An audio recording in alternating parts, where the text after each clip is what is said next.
All right, guys, so we made $21,000 in net profit right here for this client, okay? But there's a lot of caveats that came with it, and we're gonna talk about those. Is this reproducible? Is it right for you? Is Amazon automation feasible? Like all these different things, you know, drop shipping, suspensions, and yada, yada, yada. We're gonna talk all about that so you guys have an idea of what's going to happen with you if you decide to go down this path. Let's go. So what's up, guys? This is Roughneck Actual, and you have reached the Roughnecks Ecom channel. If you want to learn how to make money online or offline, then you need to be right here. I'm a 7-figure Amazon seller. I'm also an honorably discharged Air Force veteran. Graduated from Penn State and started a career as a software engineer and leveraged that to build my business. If you guys have any questions on how to make money, you're going to find all your answers right here, so stay tuned. Yo, Roughnecks, welcome back to the channel, man. It feels like forever since I've seen you guys. I've been real busy doing, you know, this whole wholesale thing and talking to suppliers and checking at the warehouse and going back and forth and driving and putting crazy miles on my McLaren right now. Crazy miles. But as you guys saw in the beginning of the video, we're going to talk about that $21,000 in net profit. So my client, Anthony, has been with me for around 4 years now, a little bit over actually, and his store is like 6-7 years old. He was with a different service prior to coming to me, and you know, before that he had tried working on things himself. Now you guys are probably like, yo, 21,000 in net profit for the month, that is dope. That is love. Ooh. And yes, it is love, but, and this is a big but, it came with a lot of issues, okay? And these are things that people don't talk about and things that you need to be prepared for. All right, so first off, Ant doesn't need the money. Like the fee that he paid, he didn't care about because he was in a financial position that's better off than most people. So to him, it was essentially like throwing money into a slot machine, and if it hit, awesome. If it didn't, he didn't care. Okay, the average person can't do that. So with that being said, if you need that money that you're investing, do not spend it at all, whatsoever. Just don't do it because you're gonna have a bad time and you're not gonna be in the right headspace to let something like this happen. 2, Ant understood the difficulties when it came to drop shipping. Over the years, some of the regulations have gotten easier, some of them gotten worse or whatever. But I mean, Ant just understood what could and did happen. We're gonna talk about what did happen because God, dog, I mean, it was wild. It was wild. There was that, yo, me and Ant almost came to some blows. Like if he was standing in front of me and I was standing in front of him, it might have been some scuffling going. We had a bit of a row quite a few times, but that's just because things were just happening that were, you know, out of a lot of people's control. So that's another thing. If you guys want, you know, peaches and roses, you probably shouldn't get involved in automation unless you're doing like wholesale automation, which is the right course of action if you're someone who's more patient and wants to be hands off and don't want any type of problems. All right, so that goes without saying. And then also with Ant, he had a giant, you know, credit limit. I mean, the guy has an Amex charge card, so we're good to go. You know, we can spend pretty much whatever in order to make things happen. All right, so it's not like, oh, bro, I'm out of credit for the month, like put my store on vacation mode or whatever. He's like, yo, run this up. I don't care, keep running it. How many orders we get for the day? Oh, 100 orders? Yo, keep running it. Run it up. So that was nice. And then most importantly, he had patience. Like I said in the beginning, he didn't have to worry about that money because it's not something that he needed. He was in a very good financial position. He just kind of could sit there and just roll the dice essentially and be like, all right, let's see what happens. You know, let's take this leap of faith.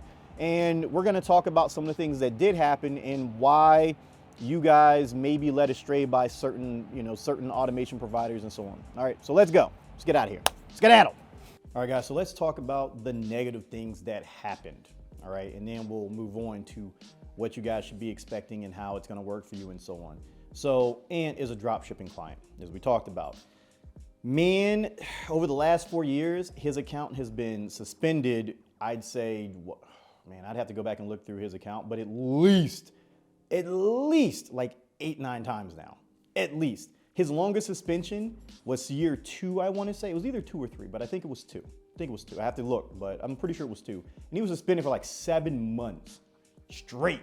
7 months, no activity. And at that point, he had like $40-something thousand sitting in Amazon. Now, granted, he ended up getting it back after 90 days, but bro, there was 40 grand tied up. Like Amex isn't the type of company that you can just say, yo, I ain't got your 40 G's.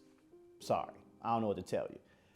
They want their money at the end of the month. Like, you got a charge card, they want that money. And like I said before, Ant's just in a different financial situation. So there's that. I mean, there was returns, there was cancellations. You know, there was points where, you know, his metrics got hit. And that's, with drop shipping, your metrics are always gonna get hit. There's no way around it, guys. And a lot of times it's out of your control. Customers will complain that they didn't get them fast enough. Little Johnny, you know, oh, his birthday party was at noon and an item didn't arrive until 3 o'clock. Oh my God, these guys are terrible. Whatever. You know, sometimes the item doesn't get shipped out at all. You know, sometimes when you go to order the freaking item, you freaking, like Lowe's, Home Depot, whatever, whoever you're using, they ain't even got the right quantity on the site. So you can't even fulfill that order. Like, you guys are sitting there trying to place the order and you're like, yo, you out of stock? What? Like, you didn't say that just a little bit ago. And there's so many things that it happened, you know, and those are very, very real annoyances. You know, you can't expect things to be good. Going into this, like, if you're going to drop ship on a platform, I always tell people, you're guaranteed to get suspended drop shipping on Amazon at least once.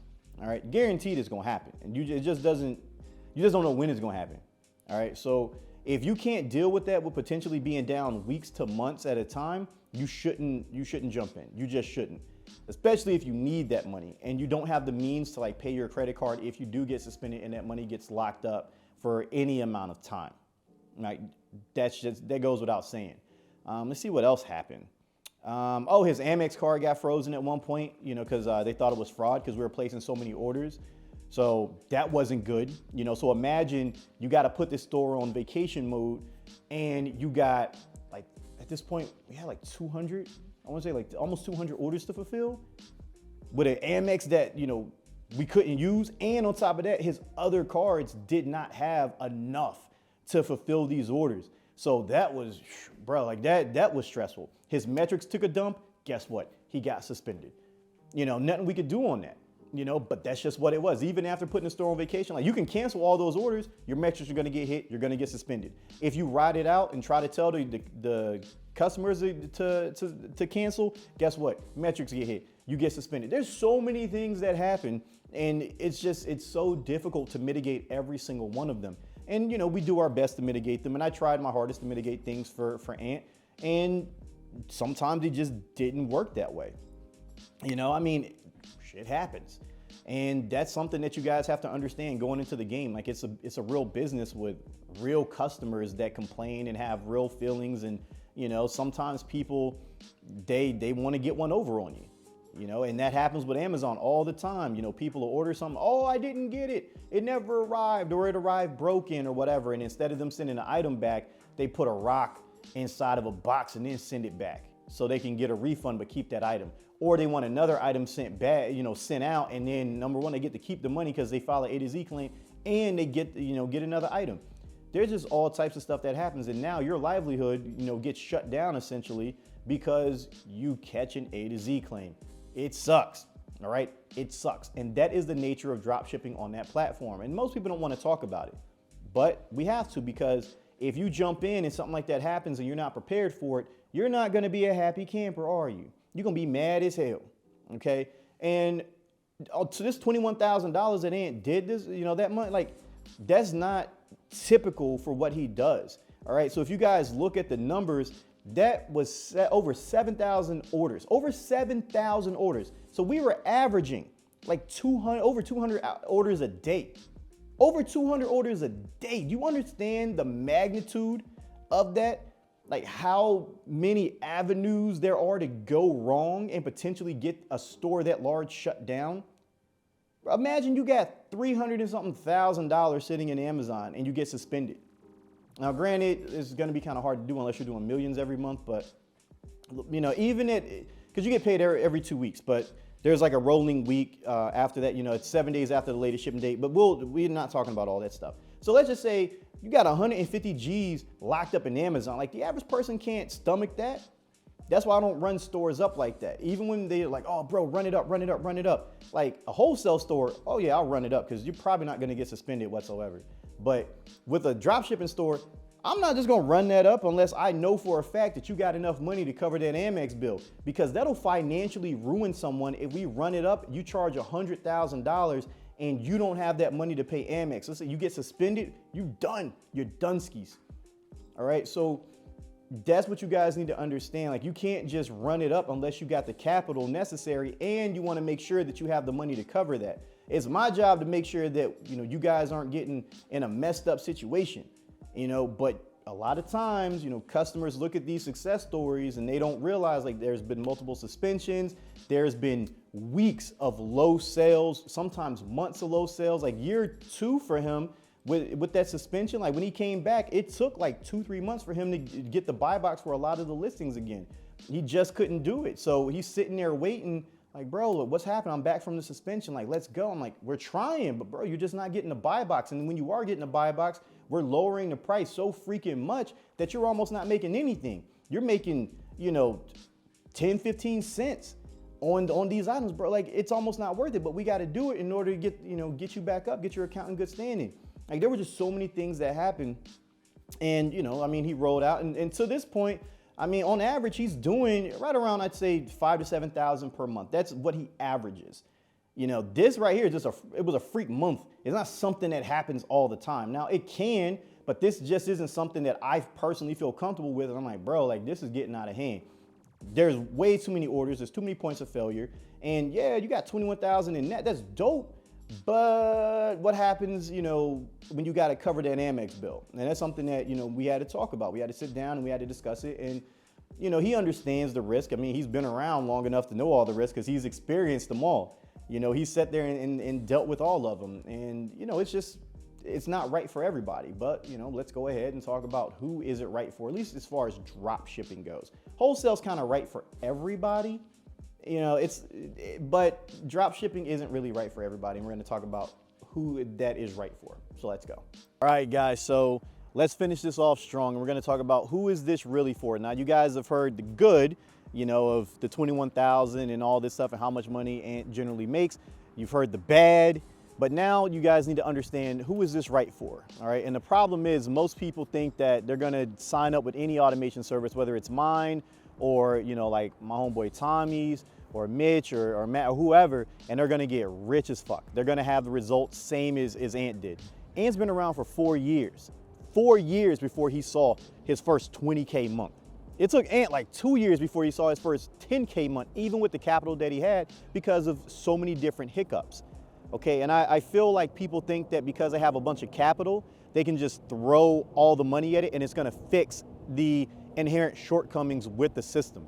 And that's just not the way it works. All right, it's a game of time. So if you're someone who's impatient, you shouldn't do it. If you're someone that has pie in the sky aspirations, you shouldn't do it. If you're someone who's like, yo, I want one of these shiny things back here, you shouldn't do it, okay?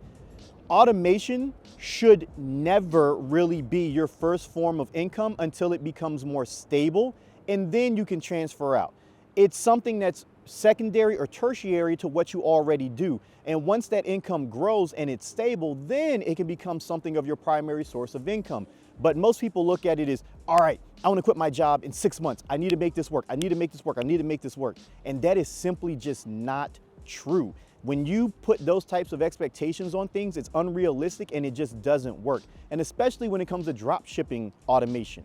When it comes to wholesale automation, like that's kind of a set it and forget it model that more than likely will make more money than what you make at your job over time. With drop shipping, that may or may not be true depending on how many issues that your store has. If you're someone who at the first sign of trouble panics and you gotta run, you shouldn't do it. If you need that money, like absolutely need that money, God dog, boy, it got real bright real quick. But if you guys need that money for something, you shouldn't do it. You should not dive in whatsoever. You know, if you're the type of dude that, or female or gender neutral person or whatever, we're gonna be inclusive on this one. If you're the type of individual that has buyer's remorse, like let's say, you know, you went and you bought a pair of sneakers, or you bought some clothes or whatever, and then you took them back because you're like, I don't know if I really need them.